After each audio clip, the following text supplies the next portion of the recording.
While you're going through and doing summer pruning, it's also important to go ahead and look at runner production. It may be time to go ahead and cut some of these out. It may be that you have missed spots like here that you might want to train this runner to go in there to replace a missed variety. But you don't want to focus on runners while they're making fruit. So while you're considering going through and pruning a variety like this, it's also time to consider if you need to revitalize your planting through putting runners back in and starting over from that point. And this is the time of year that I would consider propagation from runners. Any other time, you probably want to remove them whenever you see them because they take sugar away from plant establishment and making fruit. So from here, you can see where this is a variety I didn't have a lot of to fill in this tower Albion this year.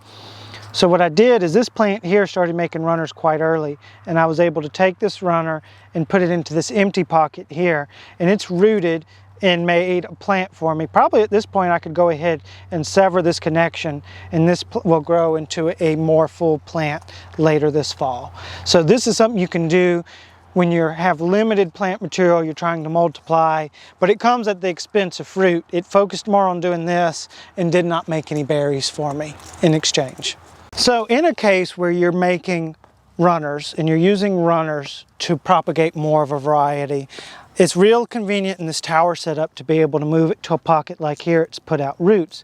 This has been here a while. You see how it's rooted in to the point, and you have to watch runners. So it did one, and it was attempting to do another that I removed a bit ago. But going through, this one is established enough, even though it's one leaf, there's crown here, and it's made previous leaves in the past. We can go ahead and sever its connection. Now for video purposes, it would look better if we did it here, but really it's better to go ahead and do it like that. And go ahead and remove this little guy there. And now we have this little baby runner plant ready to go. So here we are looking at a crowded crown after we've done our summer pruning.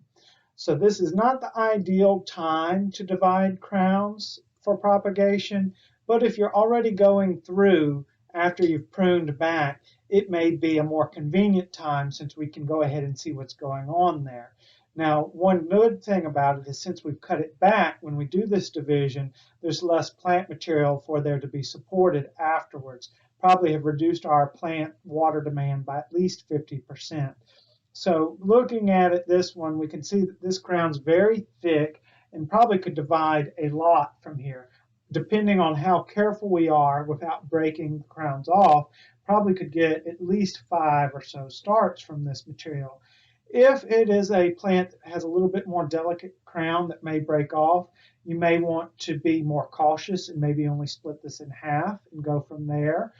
But this is a variety that's fairly hardy. I've got plenty of it. I should be able to get a nice good starts of this in other areas of my garden and have fairly good success with.